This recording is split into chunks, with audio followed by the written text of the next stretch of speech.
Namaskar. Hello and welcome to PGurus channel. I'm your host Sri Iyer, and I have with me Sri R. Rajagopalan, and he is right now in Sydney, Australia. He's going to talk to us a little bit about the Indo-Aus relationship and a whole bunch of other topics. So let's go ahead and welcome Sri Rajagopalanji. Rajagopalanji, namaskaram and welcome to PGurus channel. Namaskaram, Shaya. Namaskaram. Rajagopalanji, we are going to talk about a few things today, starting off with the INC leadership contest that's going to take place. Let's take a quick look at what has happened yesterday. Mr. Shashi Tharoor, who had expressed interest to contest the elections for the president of the party, then he had some questions about voters list. But then yesterday, he appears to have gone and met with Sonia Gandhi. What is the significance of this, sir? Namaskaram to all the viewers, especially to Mr. Iyer. The point which you raised about Mr. Shashi Tharoor contesting or meeting the Congress President, Madam Sonia Gandhi, I feel that he is only a dummy candidate, Mr. Iyer. He is 𝙒𝙗𝙣𝙬𝙬𝘀𝑒𝑚. They want to give a farce image that we conducted elections. It is like Congress contesting elections and conducting election in Jammu Kashmir with 2% votes. There is no voters list. There is no proper electoral practices what they should adopt as standard prescribed by the Indian Election Commission. They all given the go by to that and creating an atmosphere that Rahul Gandhi won with a thumping majority. This is the farce. Second thing, Mr. Shashi Tharoor has been, sidelined in Congress, especially in the parliamentary party. Next 2024 Lok Sabha election, Shashi Tharoor may not win because the BJP as well as the right-wing Hindu activists are very popular in Thiruvananthapuram, his parliamentary constituency. Therefore, Mr. Shashi Tharoor is making a short-circuit formula. That he is contesting. It is like Rajesh Pilot contested against Mr. Sitaram Kesari. My understanding of his meeting Madam Sonia Gandhi, that is on Monday in Delhi, of course its significance. He must have talked about G23 leaders because he was also sent to read the pulse of Madam Sonia Gandhi.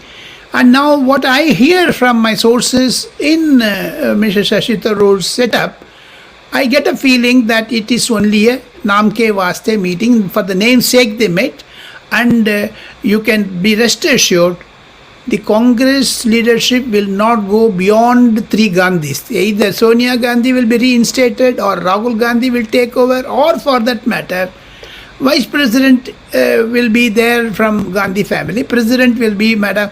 Ashok Gehlot or Shashi Tharoor, that type of puppet of Madam Gandhi's family. So this is going to be a farce election. Let us not discuss it because Congress is a deadwood in Indian politics. Congress lost its political articulation. Now, as we wrote, you also published a very long analysis of mine in PGurus about how Congress, yes. In that I dealt with 2 major aspects, Mr. Iyer. The parliamentary system where 24 standing committees are there. Congress, because of its reduced skeleton majority, a skeleton membership of 54 in Lok Sabha and 25 in Rajya Sabha, with that they can get only 2 leaders, chairmanship of the 24 standing committee. There is a formula to how to get the chairmanship. I understand in 2023, the process has started for next year's elections. Congress is going to be losing Home Ministry standing committee. So far, tall leaders have presided over that. So this is a reduction in the popularity of Congress. Let us not discuss more because our viewers will get bored. I want to go back to the presidentship after we do other topics because there is a specific question I have for you, sir. You've been through that era in politics in India. So we'll come to that just a little bit later. Let's first wade into what Mr. Raja is doing. What is this thing about Raja, putting down Hindus, Dalits being, I can't even say it, sir, that it is just too offensive, in my opinion, to express such comments. He sometimes chairs the Lok Sabha in the absence of the speaker. I mean, should the parliament take cognizance of his statements and act against him? I will answer in two parts. Yeah. Mr. A. Raja has been a very, very dear friend of mine, Mr. Iyer.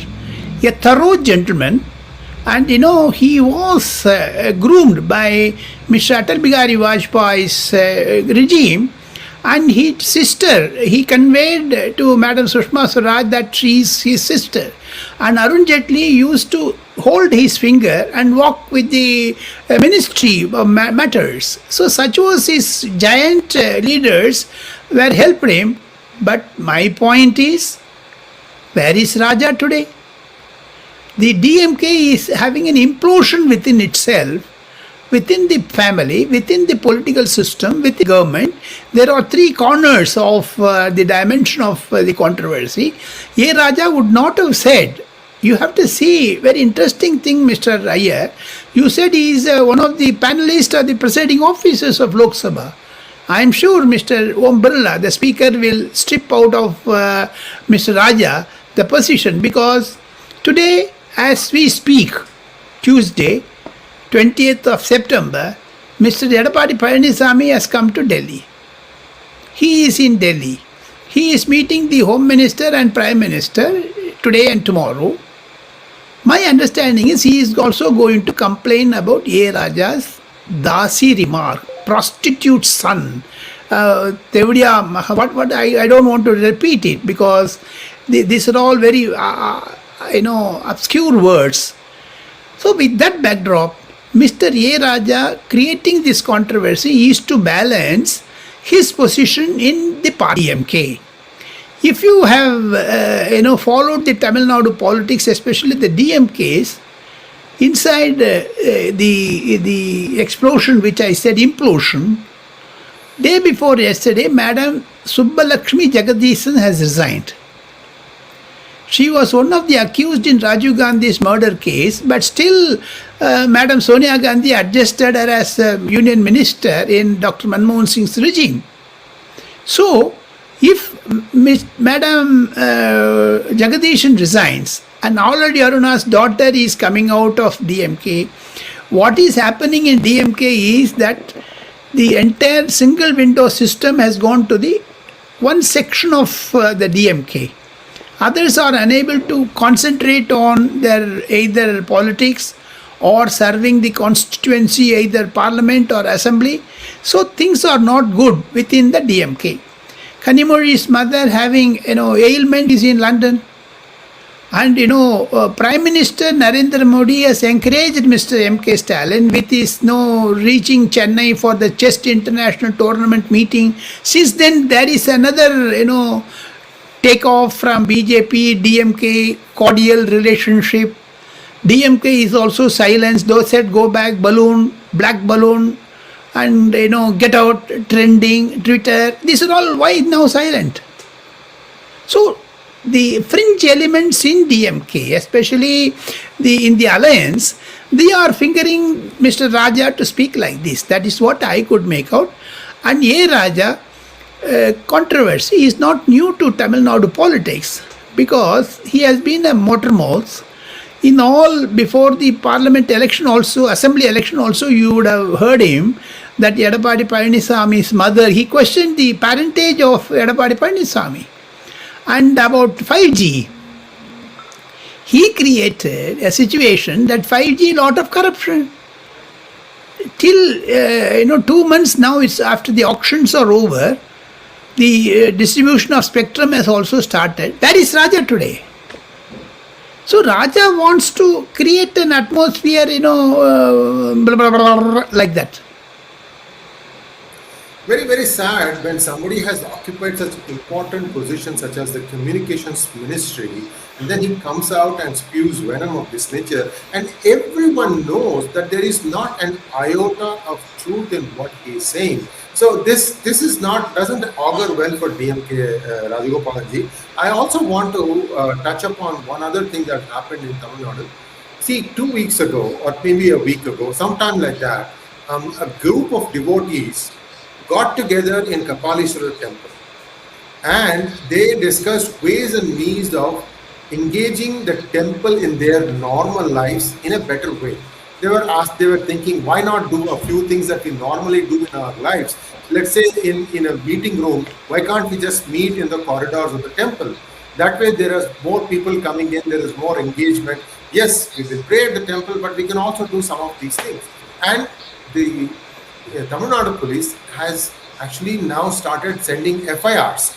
Many notable personalities such as M.R. Venkatesh, Uma Anandan, and few others have all been served FIRs. And this seems to be going against the fundamental right of a person to pray.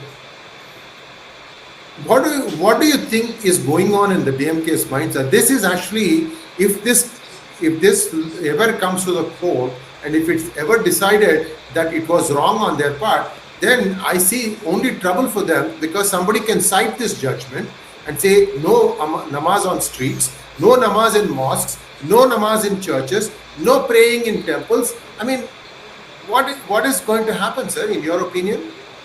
Tamil Nadu will become Republic of Banana, Mr. Iyer. The reason being, the courts are very aggressive in their judgment. There is a judicial activism taking place in Tamil Nadu. And very interestingly, I would like to say, what you mentioned, Mr. M.R. Venkatesh and Sujata, and they are all very tall, leaders in the respective field of advocacy, chartered accountancy, and also public service like that. And Tamil Nadu police should also realize that things are not going that well. Now, there are 3 jots, 4 point or 5 joints I would like to describe, and if any viewer can connect all the 5, they will understand the answer to your question. 1, A Raja controversy. 2nd, Kabaleshwara temple. 3rd, what happened in Lavanya case. 4th, conversions. So what is happening in Tamil Nadu after the strong road roller majority government at the center? Still, if they cannot do anything with Mr. M.K. Stalin and DMK, God help Tamil Nadu. Because I also find that central government is watching the situation. Mr. Amit Shah, who is having ears to the ground in all the 543 assembly constituencies, why Amit Shah is not acting on this? Why Amit Shah is silent? Are they wanting to send a message that, for UP there is one Hindutva and Tamil Nadu there is another Hindutva? No. The answer from my side is BJP is gaining its ground. There is a groundswell for BJP. In the recent, last year when Panchayat elections were conducted, I found that 7 to 8% votage only for BJP. Now, that has gone to 12 to 14% according to my friends who are doing monthly surveys for private television channels in New Delhi. I am privy to that, and as of today, if elections are held in Tamil Nadu, the Hindutva is going to play a major role. So these 4 joints, if you made, you can understand Tamil Nadu politics, Mr. Iyer.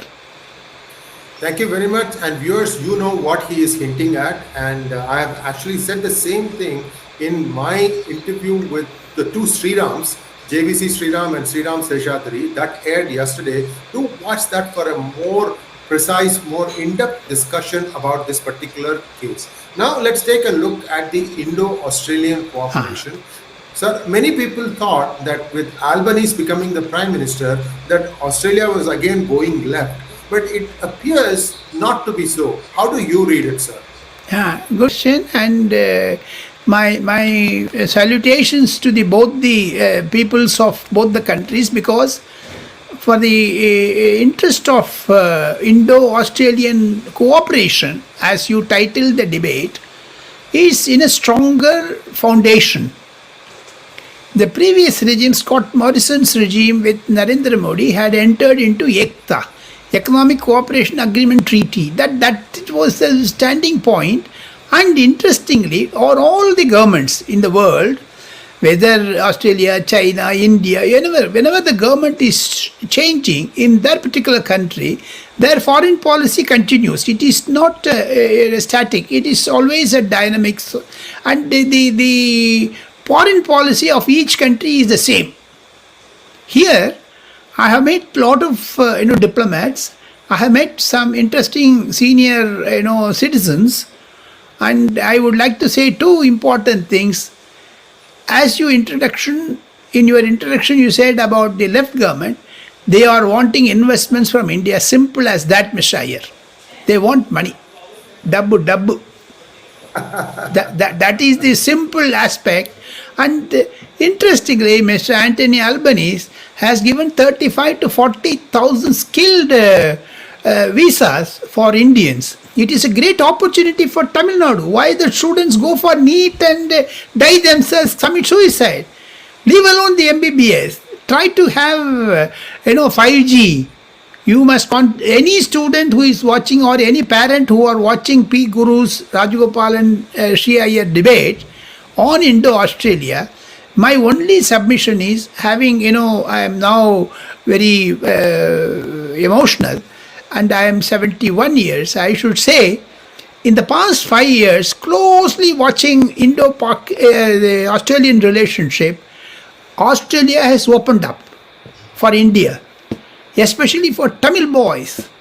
Wherever metro, bus, boat, tram, if I travel throughout length and breadth of Australia, I find a lot of Tamil boys are very enthusiastic. They have come out of their clutches of their family in Chennai and parts of Tamil Nadu. Yes, it is a little pinching of your money purse, your savings, but the request to the parents and also to the students, please concentrate on 5G, artificial intelligence, algorithms. What I do not, because I am not of that era. Algorithms. What is that? Algorithms. Achha, you are more popular than me on that. Algorithms. And yesterday I met a friend who is data security in charge of American Bank in Sydney. He is getting huge amount. Why should the young boys of Tamil Nadu be misled by DMK's NEET, etc.? They are committing a harakiri on the youngsters of Tamil Nadu. Future of their future. Yes, that in 20 years, Indo-Australian relationship is going to be a very fundamental one, more than Indo-US relationship. Now coming to the politics of it, yes, it is not old Labour Party, Mr. Iyer. They are refined.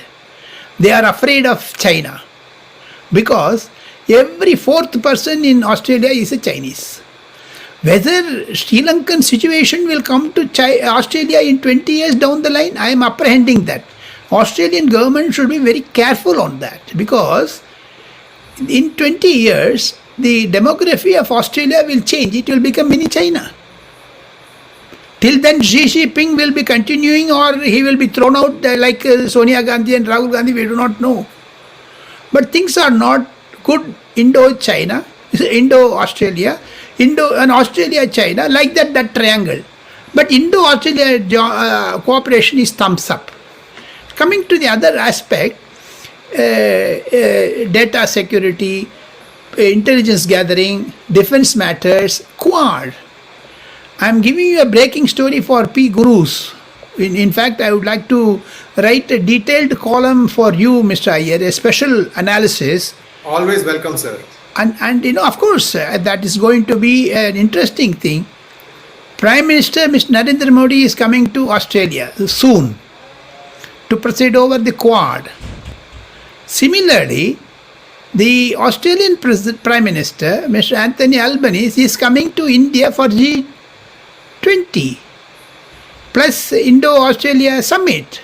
So things are good. Diplomats of both countries are arranging the possible dates, zeroing in on February 2023 for Modi to visit Sydney and Melbourne.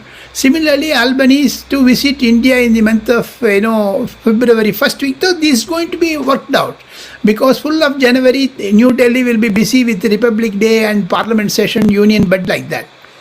So things are very good as far as Indo-Australian cooperation is concerned. Very interesting thing I would like to share with you. Dr. Rajagopalan, Santana Gopalan of Melbourne, they all talked to me. They said they follow PGurus and they watch our debates and your articulation, your PGurus website. I find, I am envy on you, Mr. Iyer. How did you reach here, The people...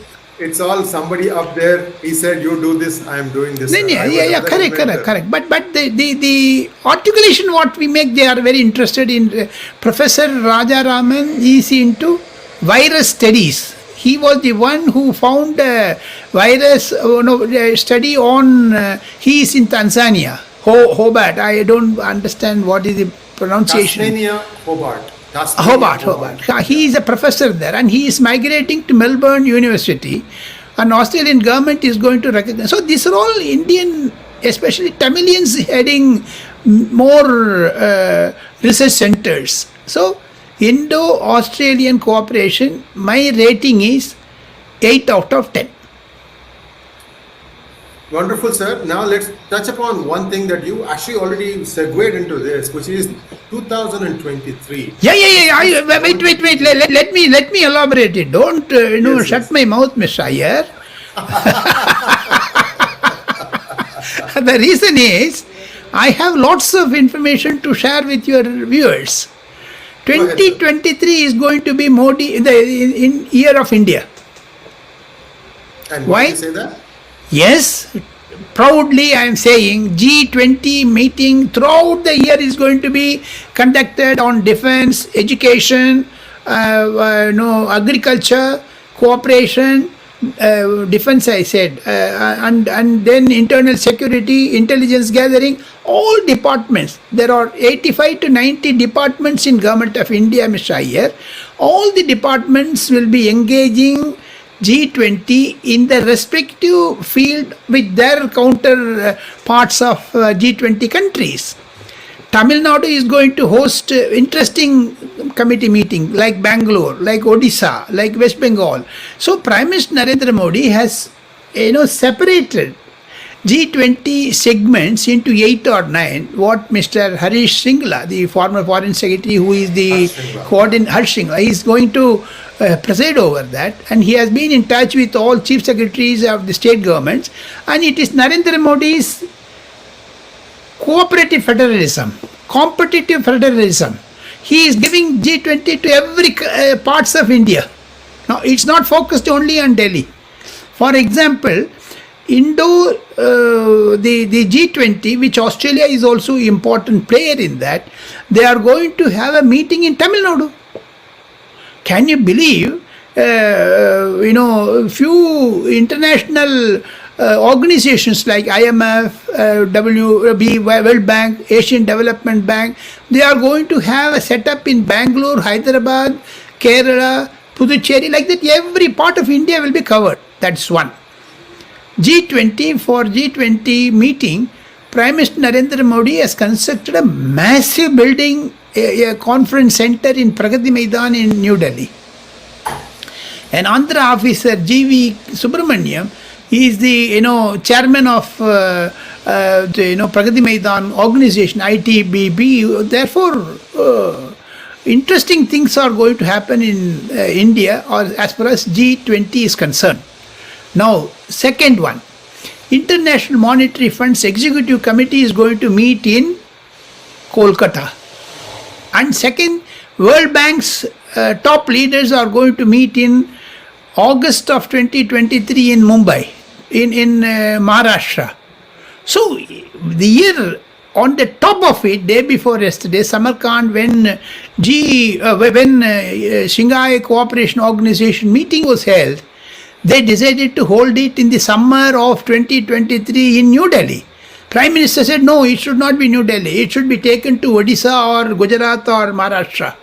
Don't focus on Delhi. Delhi is now diluted.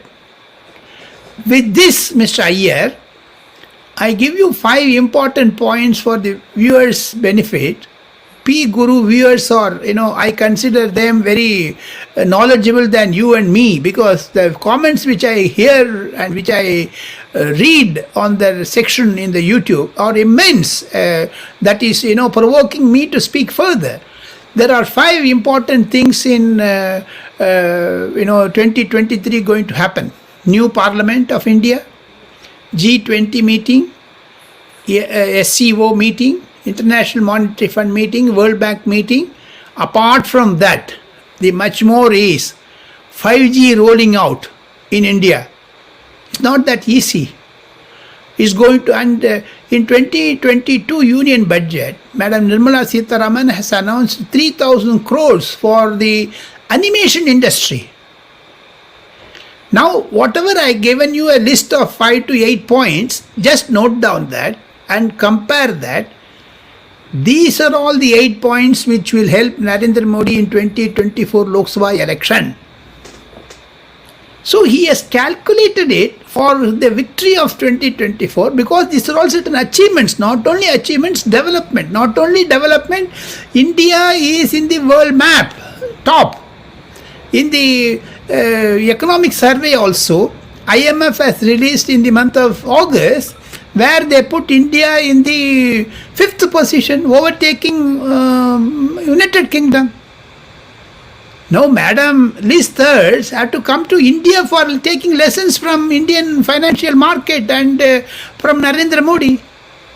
Such was the bright things, despite Corona, despite 2 years of lockdown, despite Ukraine war, despite Sri Lanka's economy going in a bad shape, thanks to China's debt trap. India gave 40,000 crores to Sri Lanka a year, not 1 or 2 rupees. So how do you make it? Still, India is coming into the world map. Is hats off to the political leadership of Mr. Narendra Modi and BJP government. I am proud of, because in Australia, many senior diplomats all have high regards for Indian financial system, Indian external affairs policy, diplomacy, everything. So with that, my concluding remark is 2023 is going to be year of India. And I am sending you an article in a day or two. Please publish it, Mr. Iyer. Absolutely, sir. We will. It's a pleasure and joy to publish your articles. Growing up, any event in India used to happen that involved international leaders would always take place in one place, Vigyan Bhavan.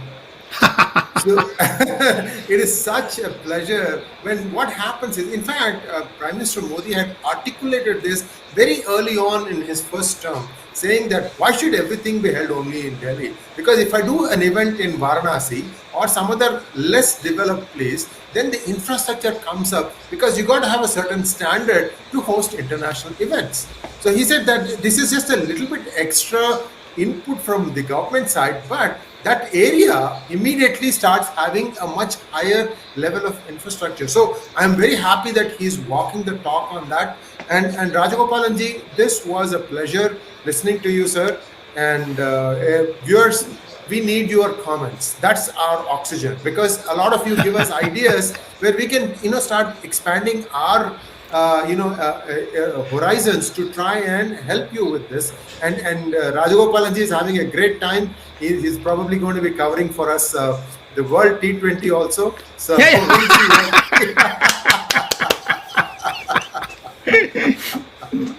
so we'll see what happens. I have a few ideas of what can be done. So thank you very much, Rajagopalan ji. Thank you. Bye-bye. Thank you. Thank you.